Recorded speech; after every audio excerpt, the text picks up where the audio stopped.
Napakadulas ah. Oh. Puta. Aray mo. Ganito oh, ang kalsada rito. Daan tayo, madulas.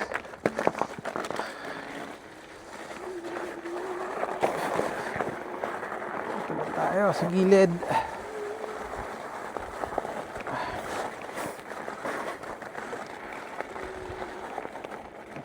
Ganda nga ang panahon. Tara, dulas naman ng simento ay ng yelo.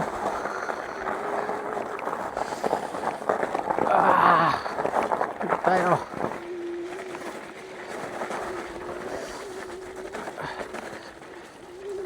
Yan. Alright.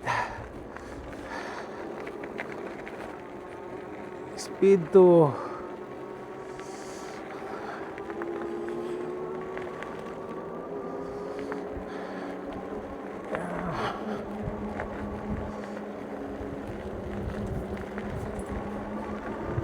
wala na masyadong yelo rito, which is good. So ayan mga katopak, solo ride tayo ngayon. Maganda kasi panahon. So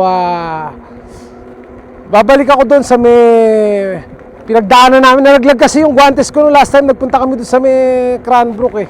Baka makita pa natin. Tapos tatambay ako doon sa may magandang spot doon sa taas. Yun.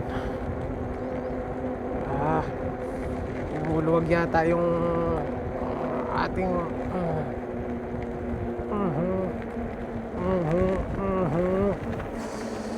Yun. So yan, sana malinaw yung audio natin ha. Ayan, naka external mic na tayo eh. Tinesting ko kasi kanina yung yung built-in mic ng camera ng Osmo Action 6. So malinaw naman yung audio natin, kaso yung sa noise, malakas yung wind noise.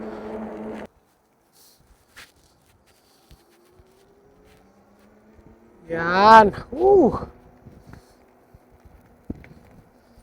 So ayan, gumagawa tayo ng vlog.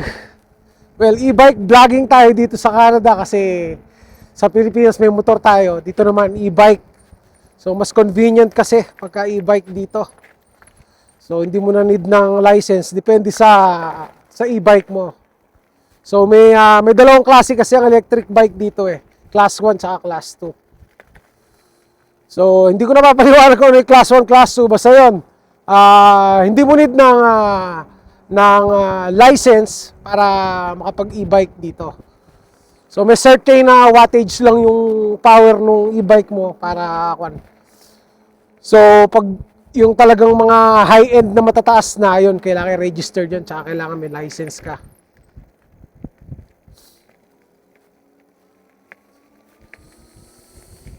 Yo!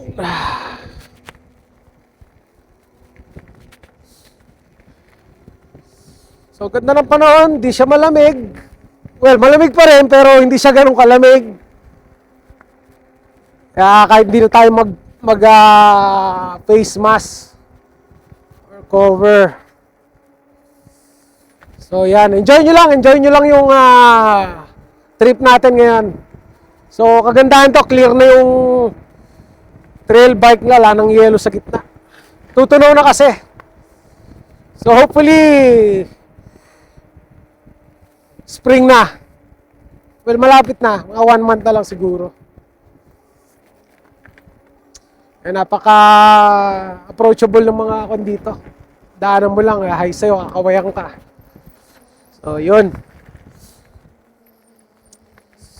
So, itong trail na to, pagkakaalam ko, yung sa last time na pinuntahan namin, sa 30 kilometers, pero kung talagang tatagpusin tong buong trail na to, alamin ko muna kung gaano kalayo, pero malayo eh. Alam ko, naabot to ng more or less 100 kilometers.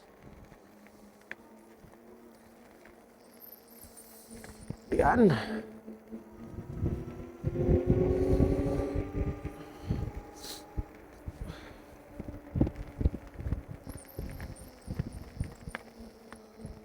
Mayroon pang snow sa banda rito. Yan, nagpapawalking lang sila ng mga aso eh. Hello! Diba? Sana all. Sana all.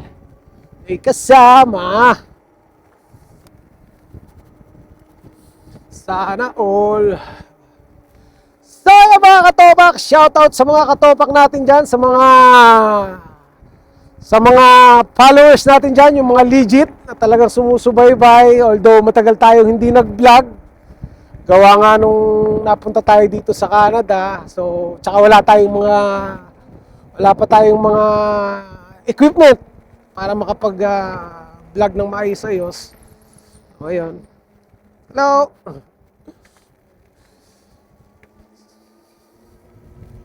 Ayan, so hindi natin kailangan makapag-vlog tayo dito sa Canada.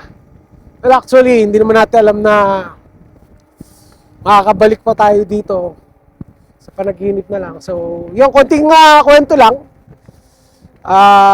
Galing na ako dito sa Canada way back 2011. I remember, November yon, birthday ko pa. Napunta rito. So, naka 3 years naman dito, then nauwi. I think 2014. Tagal din. 11 years yata. Or 10 years. Mga ganon. Bago uli nakabalik. Ayun na naman. Madulas sigurado to. Kasi pagka nagtutunaw siya, ayan o. Nakikita. Pag nagtutunaw yung yelo, so nagkakaroon siya ng tubig, di ba? Pag natutunaw, then biglang lalamig. So, doon na bumuo yung black ice na tinatawag nila. Yan yung talagang madulas. So, sinabi mo black ice, kala mo literal, hindi literal na black siya. Dark siya. So, tawag lang dito black ice kasi yun yung madulas.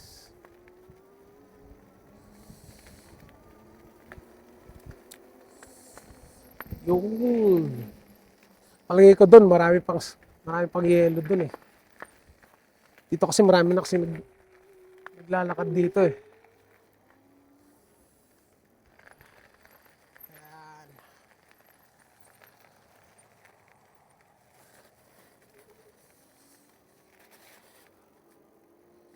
Tayo doon.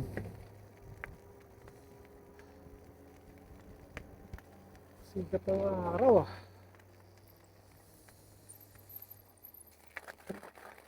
Dulas to. Dahan-dahan lang oh. May kumikiwal na yung likuran ko ah. Dulas! Tayo sa medyo rough.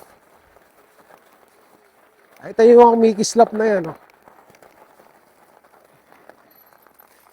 Tama tong... Oh, let's go again!